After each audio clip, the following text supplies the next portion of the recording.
Hello everyone and welcome back to another episode of PB+J Movie Reviews. I am Brandon and today I'll be talking about Sonic the Hedgehog, the movie.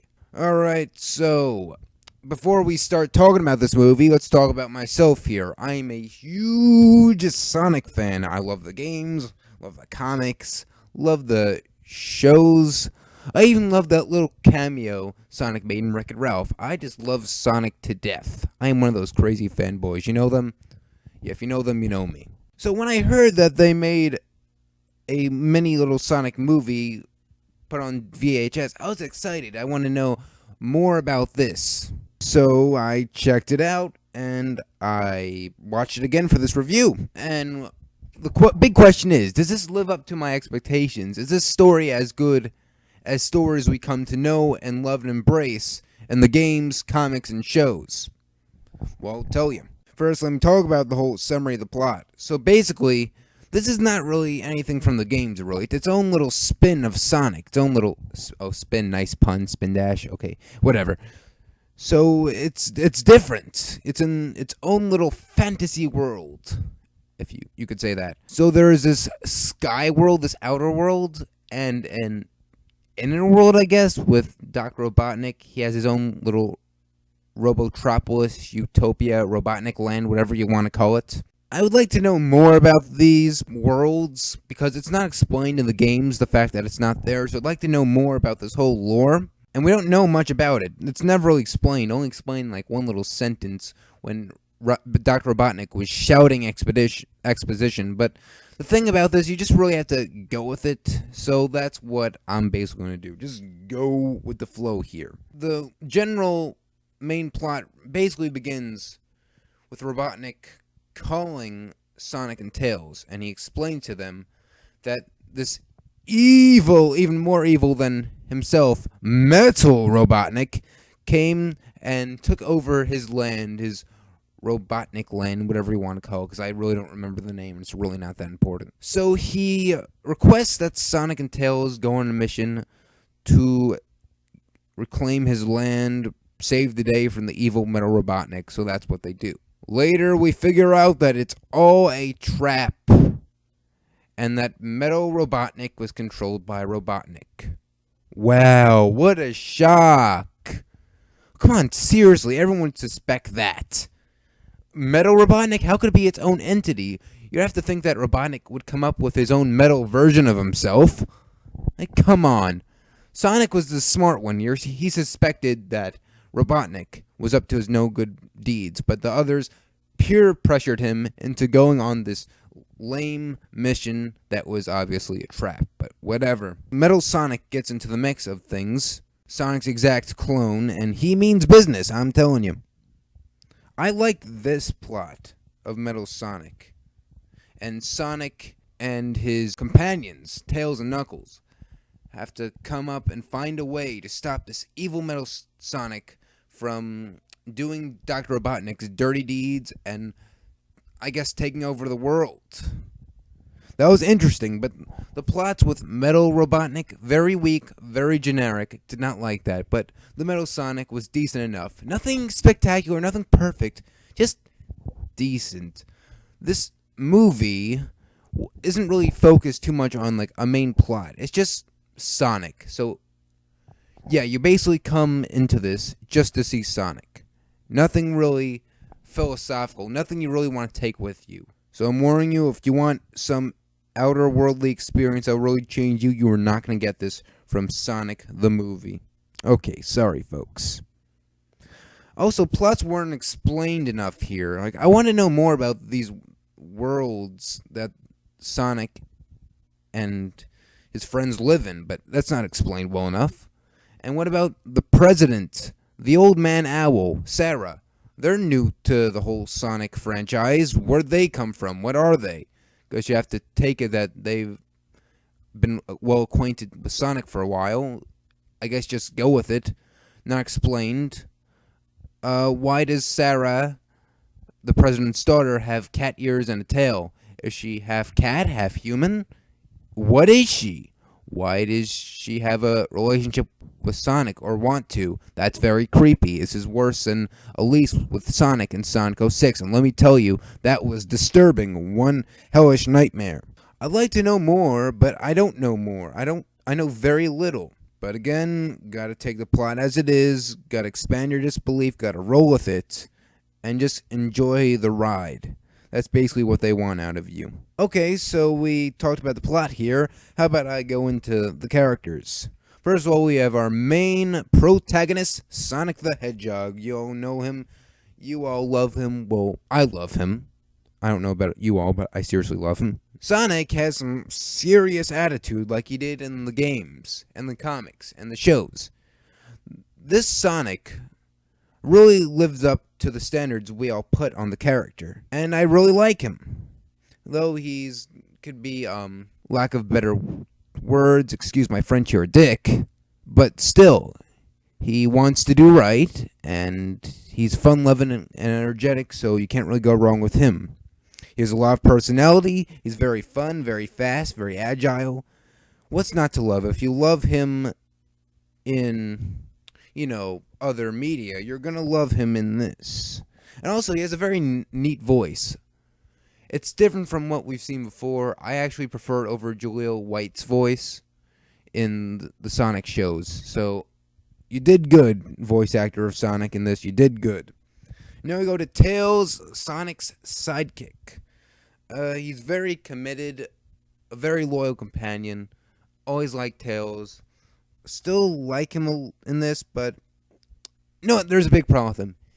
He is so annoying, especially his voice. Voice is the worst part about him.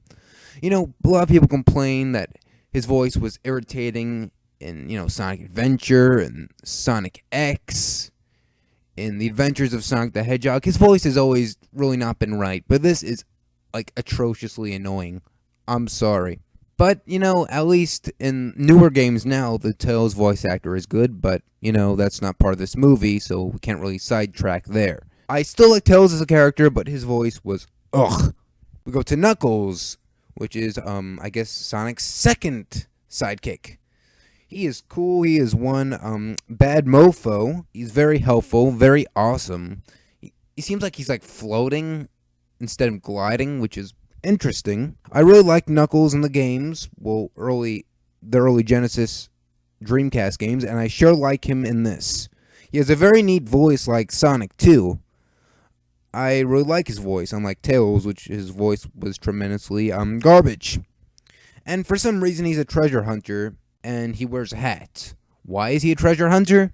I don't know. I guess he protects the Master Emerald, and therefore he likes treasure and gems, so let's just take it as that. So yeah, I really like Knuckles, and we'll go on to the next main Sonic character, Dr. Robotnik, the main antagonist of the whole franchise, really. He's pathetically lame, as always. Makes all these pathetic machines that get, destroyed by Sonic as usual. Very lame, really not menacing.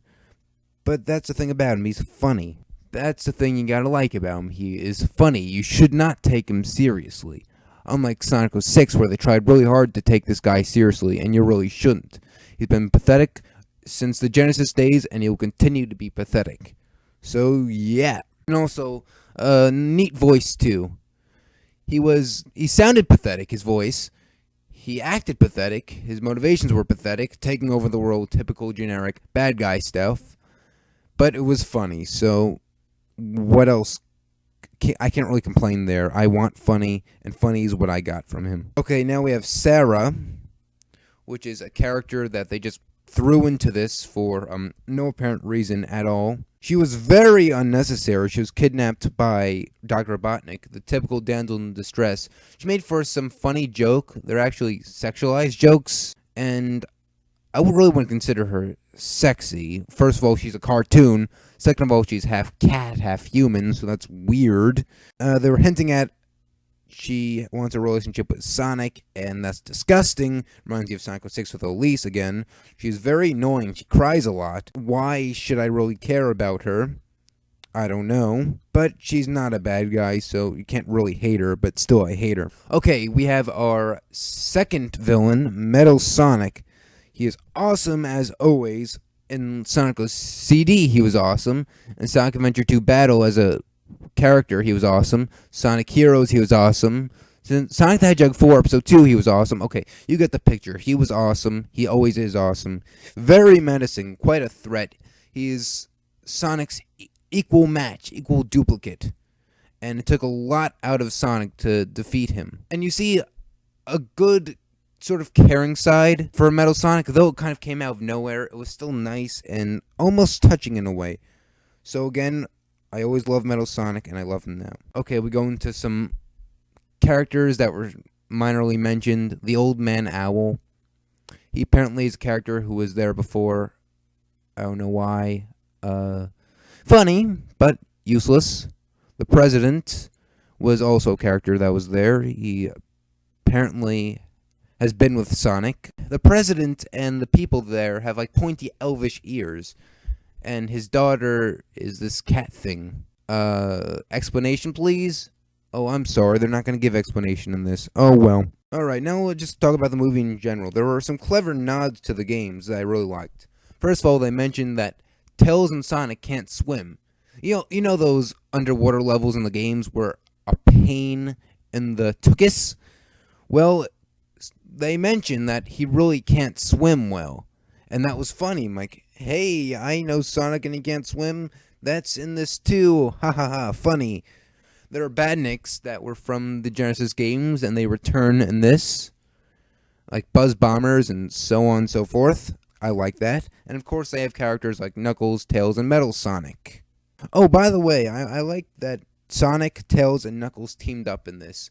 First of all, their abilities are awesome. In the games, they're awesome. Here, they're awesome. It's like Sonic Heroes before Sonic Heroes with their powers of teamwork. I'd also like to mention that this little mini-film had a great sense of humor. I never really laughed much. Kind of smiled at the jokes. And, I'm very critical with comedy, so if you're going to at least make me smile, I have to give you credit for that.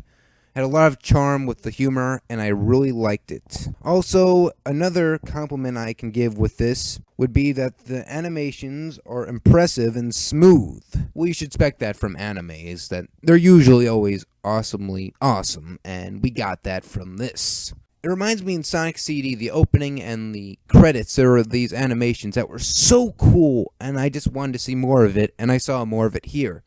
And I was very happy and satisfied with that. Action and fight sequences were entertaining throughout, and I really liked seeing them. They're probably the best thing the movie had going for it. Though the plot, I would say, for the most part, was pretty weak, the movie really made up with its animations and action. Not really testosterone pumping like you would get from the Avengers at all. Nothing like that. Just something neat that you could just smirk at. So, again, loved that. There are problems to be seen. There's quite a few problems, actually. You just really have to take the movie for what it is. It's a simple little anime that appeals to Sonic fans. I'm a Sonic fan, so it appeals to me, and it should appeal to all the Sonic fanboys, too. I recommend this to huge Sonic fans, and for anime lovers as well. If you are a normal person, stay far, far away from this. You will not like it. But for me and the rest of the Sonic community, you should find some enjoyment. Though it's not perfect, though it's not great, it's not anything spectacular, it's enjoyable. So if you really want to pass some time, I recommend you just check this out. So thank you very much for listening. I'll be seeing you guys pretty soon. Alright. Sayonara. No.